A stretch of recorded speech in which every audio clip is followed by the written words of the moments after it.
some of our fellows are a little bit late, but before I begin, any questions on the procedures? This is very important, ladies and gentlemen. Let me emphasize once again what's important here. All of these procedures should exist at the same time. Okay? If one is impaired, we do not call that system modern political democracy. All right? So all of these are sine qua nons, olmazsa olmaz. Sine qua nons of a modern political system or modern political democracy. Yes, I have a question over there. What I think is actually these five structures of exploitation procedure. The first two is the base of this structure. And the other three actually is based on... The first two are? Based on... it is the base of this structure of procedure. Democracy, okay. But the others actually based on the competition part. So therefore, what I think is with this exploration, without competition, it cannot exist. So you find competition to be so central to all of those, Yes. all of the others. But the first two subjects must exist before the competition. So these are more like infrastructural in that respect, and the rest are dominated by the procedure of competition. So of course competition is so central to this kind of a system. But you're right in emphasizing the importance of competition. Competition is so crucial, is so key in this system, without which none of it is meaningful. But don't forget, cooperation is also very important. You should be able to cooperate to be able to compete, right? Democracy is not a one-man show. Democracy is about groups, collectivities, voicing interests, articulating needs of one group or in one group against other groups in society. And conflict is a structural component of human life. As long as conflict exists, and it will always exist because we're all human beings, competition is very important, but so is cooperation. Just imagine a world in which everyone would love one single color, and that would be red. All of us would love and want red everywhere. But that doesn't exist, does it? Yes, please. So we talked about freedom of the majority. So you said there should be also cooperation to compete. But you really see the reality in these terms, because when the majority is aware of its power of itself, it does not like to just cooperate or even compete with you. So It doesn't like you to be there. absolutely. So when a majority is self-perpetuating, it will not want to compete. That's so true, right? We all want to shut off competition. Who wants to compete against one another? No one would. In order to seize power, in order to maintain wealth, of course you wouldn't want to compete. Be it an individual, be it a household, be it a firm, be it a voter, be it a ruler. Of course no one would like to compete. You want to shut off competition. If there's one intention or inclination in human nature, you want to shut off competition. So if and when a stable majority comes to power perpetually, repeatedly, and this ball game gets repeatedly played, of course there wouldn't be, they wouldn't want to compete. They would want to shut off competition, but that's exactly why all of these should exist, according to Schmitter and Karl and others, who emphasize the rules of the game, who emphasize that there should be procedures, component procedures of a modern political democracy. But you're right in emphasizing that in human nature, we don't like competition, especially if and when we seize power, we seize adequate wealth. We won't want to compete. We want to monopolize. We want to cartelize. We like oligopolies. We like duopolies. Like we want to concentrate wealth, concentrate power in the hands of the few. If and when we're powerful. If and when we want to react, oppose, undermine, then we want to compete. Yes, please. That's a good point. Talk about turning off the majority. So you said there should be also corporations to compete. But there is conflicting needs. Reality in these terms, because when the majority is aware of its power, of itself, it does not like to cooperate or because there won't be any competition for any kind of needs, right? So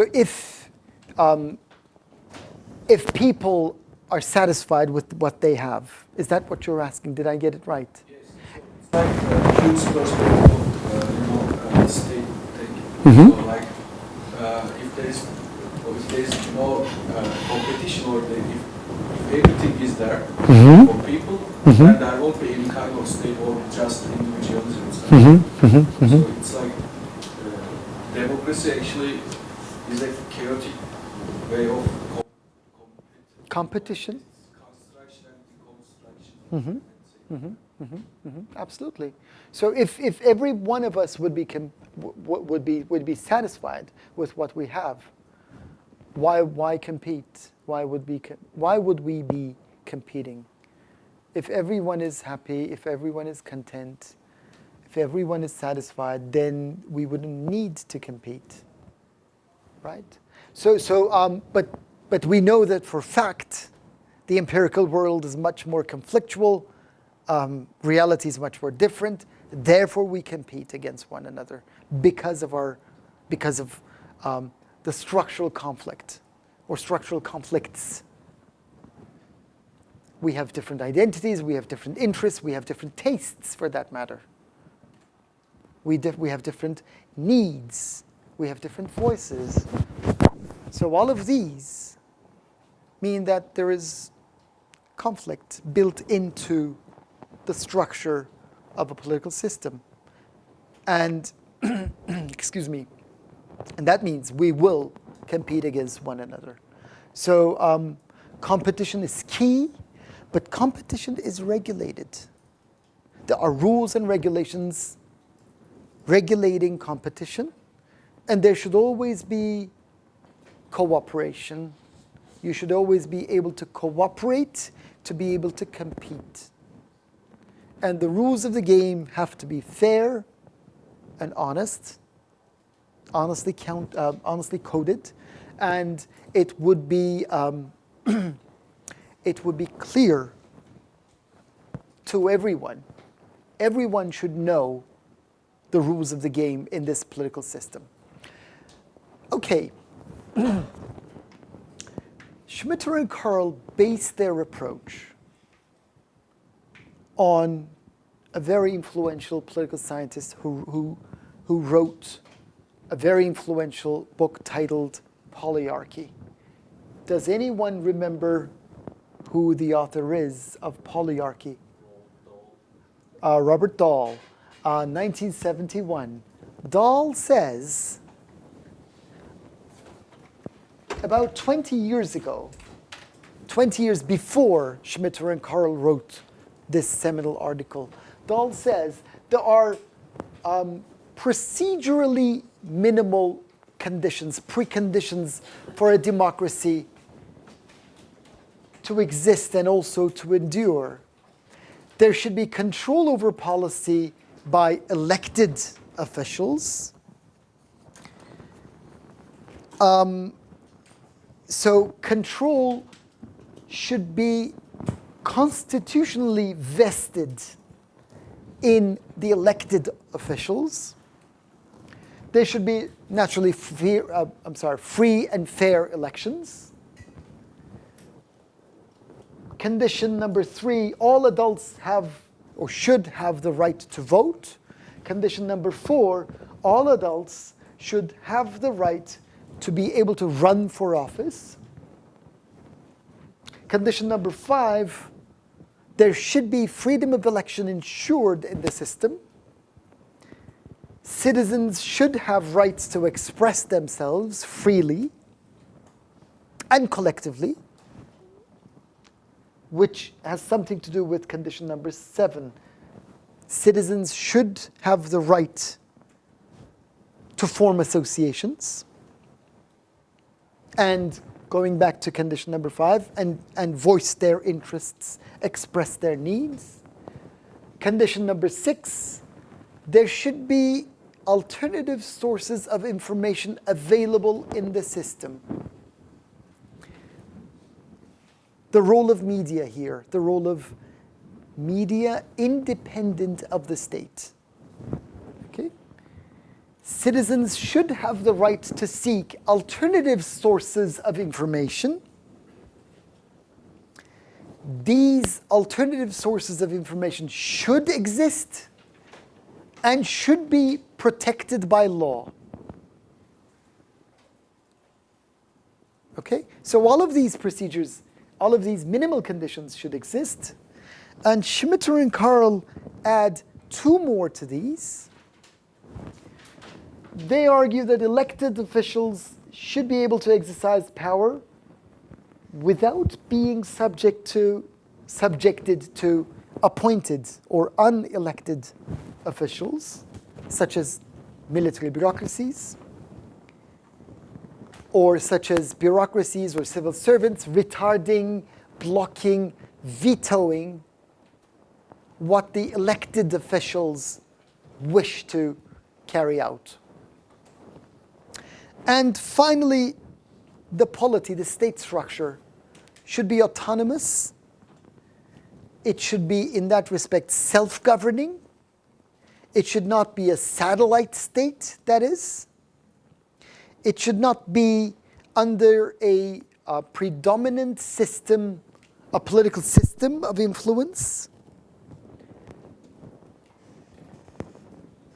A democracy can exist unless it is free of a hegemonic bloc, unless it doesn't come under the influence of hegemonic alliances, or unless it is independent of spheres of influence. So in that respect, polities must be autonomous, independent. And, for example, the polity must be autonomous, independent, so that there should also be no mechanisms of neocolonialism, okay, let alone classic forms of colonialism, but also neocolonial pressures should not be prevalent in a country for that country to be characterized by a modern political system of democracy. So all of these, in fact, are subsumed under the 7 procedures that Schmitter and Karl describe.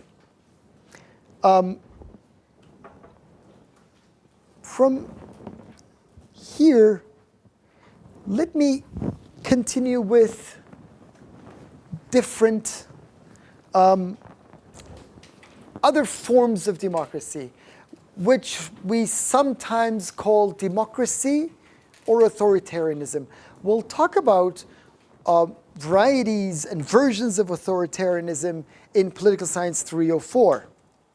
But let me briefly talk to you about or signal to you what we mean by qualified forms of democracy. Not modern political democracy, but qualified forms of democracy.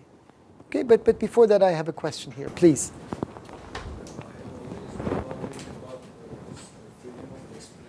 Mm-hmm.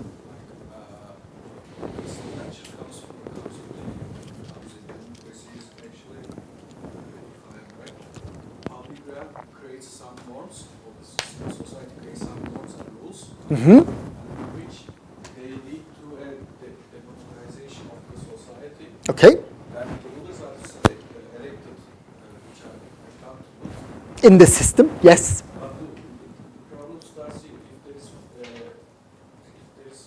free speech, also ability to express anything. Mm-hmm. But there is a problem within the civil society itself. In public level, there are some norms and rules Mm-hmm. in which you need to obey. Mm-hmm. So how can there be freedom of speech or expression? You mean, is there an absolute freedom, a perfect freedom of expression? Of course, human beings are constrained by habit, tradition, custom, norms, culture, right? Identities. Can there ever be fully free expression? In that respect, my answer is just like yours. There isn't. But as long as you can express your needs, your voice, as long as there are channels of representing those, that we call a democracy. And those channels are constitutionally protected. Okay? And not only constitutionally protected, but also socially sanctioned. As long as they exist, they're predictable, they're knowable. We all know that those channels exist, those instruments exist. As long as this is the case, and all others are existing, then we call this modern political democracy. But you're absolutely right. There cannot be a full freedom, 100% freedom of expression. Of course, we're tied up by norms, by culture, by identity, by our own identities, by groupthink, by all other kinds of norms and habits and traditions and customs. Very good point. And also ideologies, for that matter. Please. Please.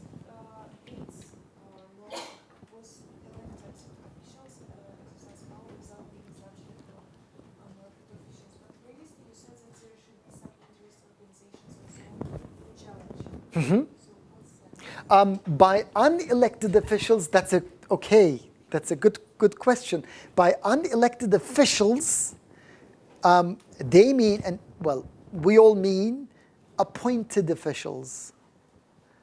Of course, elected officials exercise powers being subjected to interest associations, social movements, civil society organizations, and their expressions of interest, voice, need. But Schmitter and Karl are talking about unelected officials. In that respect, they talk about appointees, political appointees. For example, military bureaucrats or state bureaucrats who want to, for example, veto or retard or slow down a reform process. Let's say a legislation has been passed in a parliament. It is now time for the street level bureaucrats to implement it.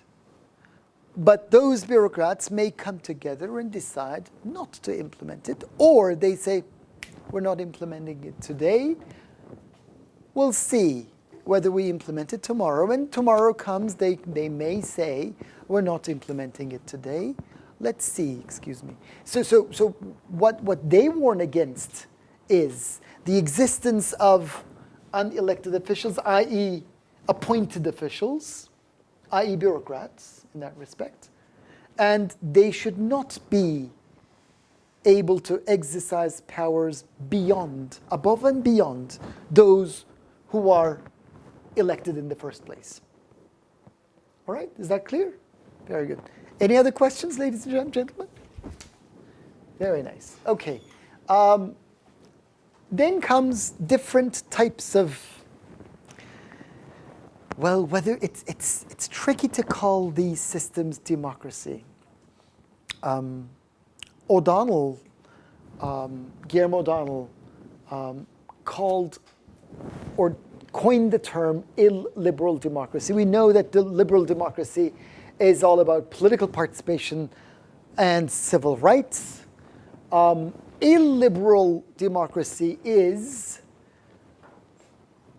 or exists when a formal establishment of democratic electoral process exists.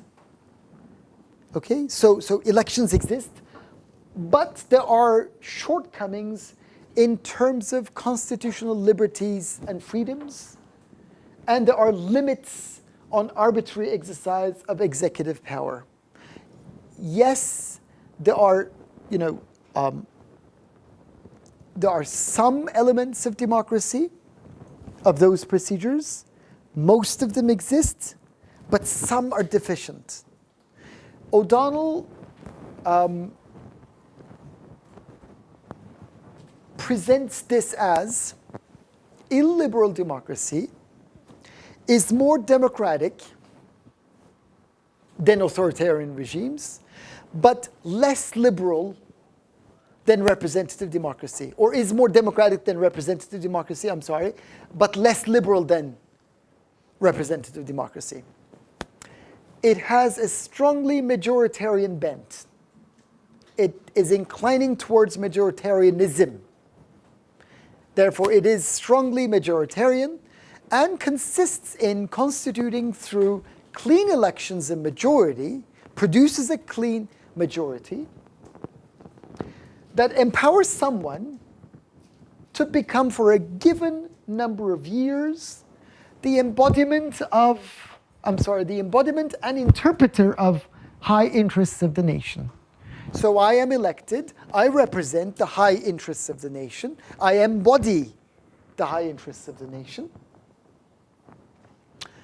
And in this system of illiberal democracy, O'Donnell argues, if and when the elections take place, the elections are done, voters are expected to become passive but cheering audience of what the executive does. Okay, so these are hybrid systems, which O'Donnell calls illiberal democracy. They're in between authoritarianism and democracy. We generally call them democracies, but we call them illiberal or impaired democracies. Another term that was invented that was conceptualized much more recently is what's called competitive authoritarianism. If we do this like this, competitive authoritarianism. It slides more toward authoritarianism, but there is the competitive element.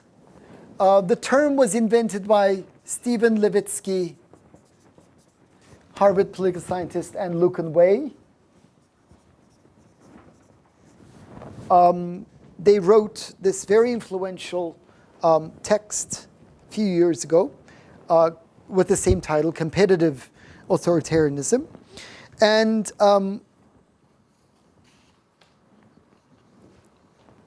in this system, the government appropriates state resources for partisan distribution. Okay? The government appropriates state resources for partisan distribution, for distributing the goodies to its partisans, to those who are affiliated, who vote for the same political party. The state staffs or packs state institutions with loyal citizens or loyalist citizens, and it carries out this task in a systematic way. The government in general in these systems controls the media, and provides only limited opportunities to opposition parties. And all of these, the government controls the media and provides only limited opportunities to opposition parties. For example, in Whitehall. In Whitehall culture, in Britain, you mean? That maybe, we'll see. The government controls all British media. Can you say that? The government controls all British media? There are no alternative sources of access? The government may control, sure. The governments worldwide wants to control the media, right? Who wouldn't want to control the media? But it's a matter of degree. The extent to which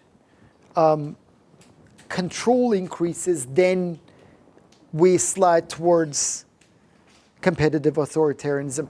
The reason why I didn't want to emphasize competitive authoritarianism is that it is more authoritarian than illiberal democracy. So illiberal democracies are still democracies, but impaired democracies. Competitive authoritarian systems are somewhere in between democracies and full, complete authoritarian systems. But I wish to, share with you some of the ideas that also come to discussions when we talk about democracy, democratization, forms of democracy, types of democracy, and sometimes models of democracy. Yes, please. I did not get why is it even called competitive? The government does not allow any free space for competition. The high control of media and that's a output of the state goods free to the voters. That's a very good question. Elections exist. Yes, they're freely carried out and honestly conducted, honestly counted. But my point here is, the point I want to make here is that, remember, all of these, only when all of these exist at the same time, we call this modern political democracy. If otherwise, we call these systems illiberal democracies or competitive authoritarian systems. Having just elections is not enough, right? All of these other instruments, other procedures have to coexist for us as political scientists or comparative political scientists to be able to call that system or categorize this system, to classify this system as modern political democracy. Okay? Any questions? Please. So for the illiberal democracy, can we say that the main aim is to eliminate or suppress the civil version of check and balances?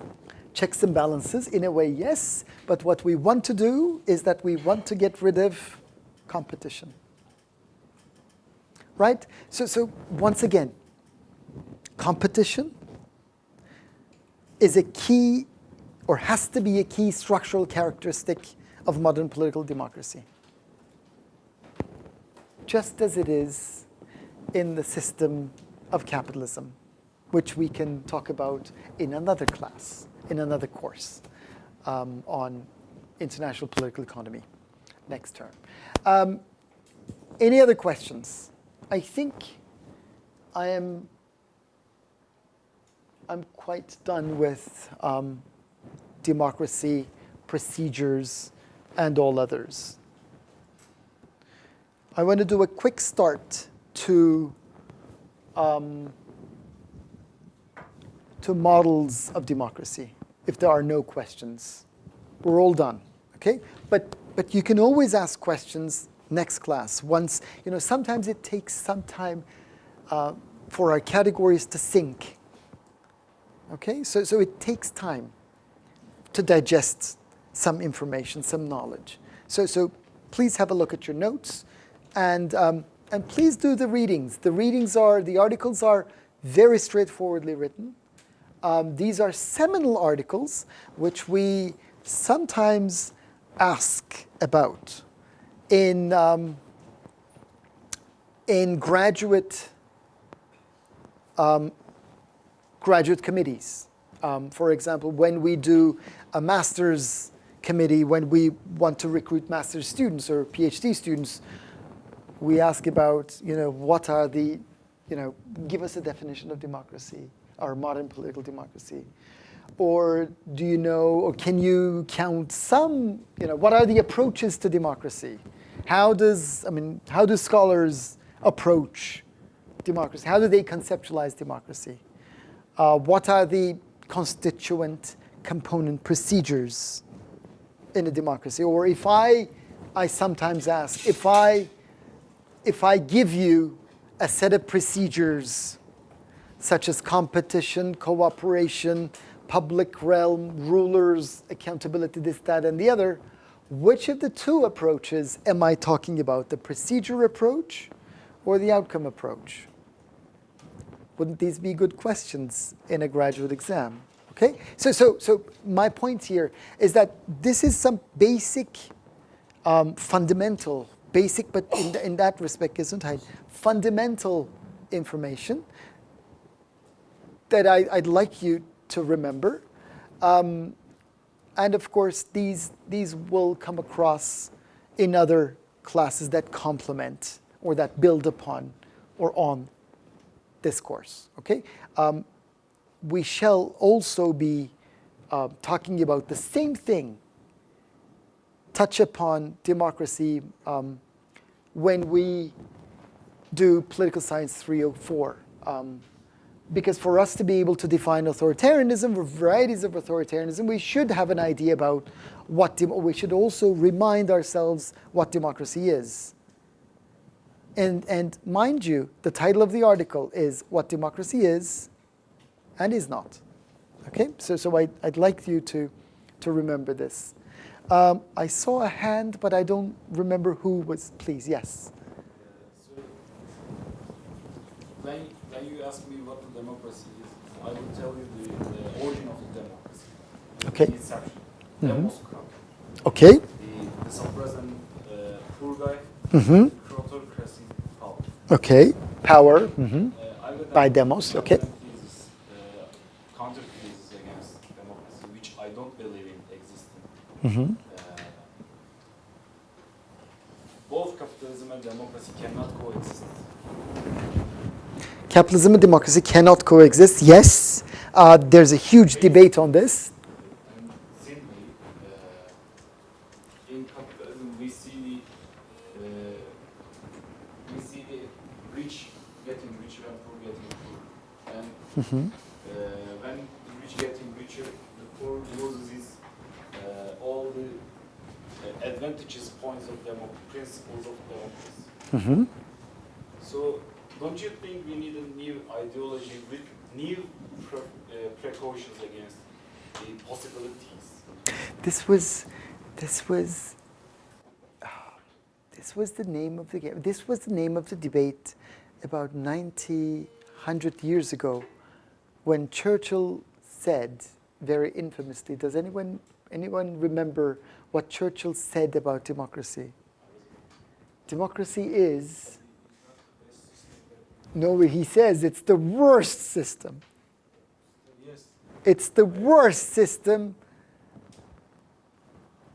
ceteris paribus, as long as we don't count the others. So democracy is treacherous. Democracy is, it has its faults, but it has some of its virtues too, given the alternatives. And the procedural approach really touches down upon, really takes all these elements as constitutive elements of what a modern political system should look like. But there are others who argue that democracy exists only, the outcome approach, only when it guarantees those outcomes. So you may wish to side with those guys. We are always modifying democracy with new adjectives. This is boring. Well, And we have to keep up with the sure. modern era, with the developing media, for example, which actually consolidate the distortion of the facts.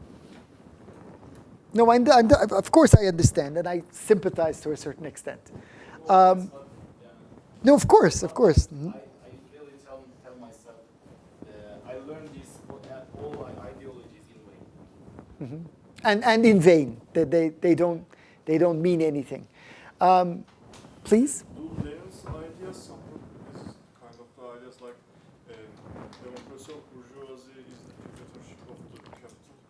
Dictatorship of capital. That may be one alternative thinking about democracy, right? Lenin's ideas, it's the bourgeoisie, which basically is the ruler in the system, and it's a structure of exploitation. It's a structure of subordination. So there are many approaches to democracy. Most of us like democracy. Some of us do not like democracy. But most of us still want to, as rulers, rulers would wish to characterize their regime as, we are a democracy. We are a democratic country. So now let's see what type of democracy exists. I'll continue discussing this next class, but I wanted to show you a preview of Leipart's model. Arend Leipart, a Dutch political scientist, very influential political scientist, and he says that there are two ideal typical models of democracy. By ideal typical, he means they do not exist in the real empirical world. These are polar opposites. I use them as heuristic devices to make a point.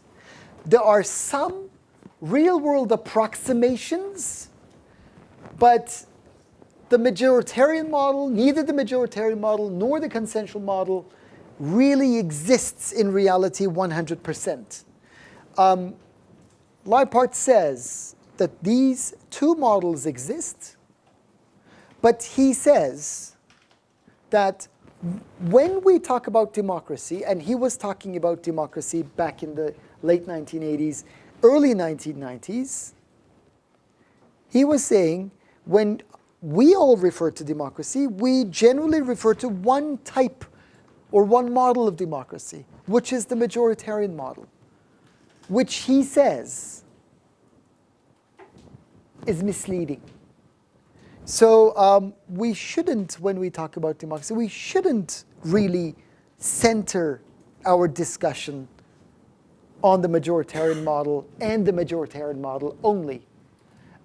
There are other models which really exist in reality, which can be termed as consociational or consensus models, and that perhaps this model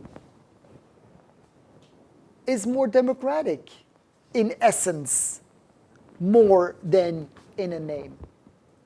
Okay, so next class on Friday, we'll be talking about the distinction between the majoritarian system and the consensual consensus or consociational system.